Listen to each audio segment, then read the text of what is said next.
Assalamu alaikum. Барлық қазақ халқы.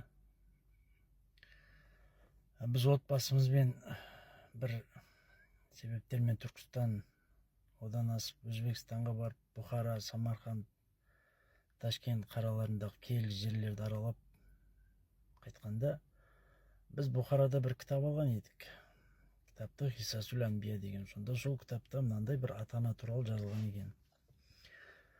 Ұстазы шәкіртінен сұрап жатыр екен: сен Алланы көрдің ба деп.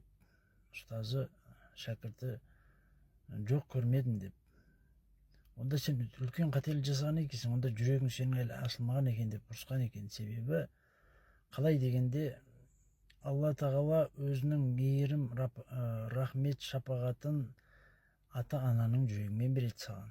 Ата-ананың саған, анаң сені күндізін ұйықтамай емізіп, желкенбей болғансың да жуып шаюы, әкеңнің күндізін далада ұйықтаса да осы балама деп бір әрекет жасауы, киімі, тамағы тоқ болсын деп. Соның бәрі Алланың пендесіне деген махаббатын ана мен әкенің жүрегі арқылы береді екен.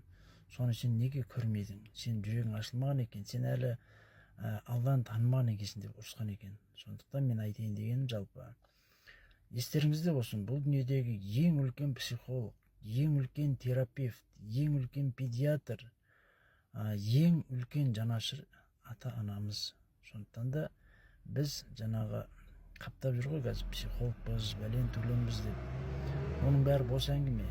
Ол туралы әлі ол психологтардың жеке чаттарына да жазам әлі.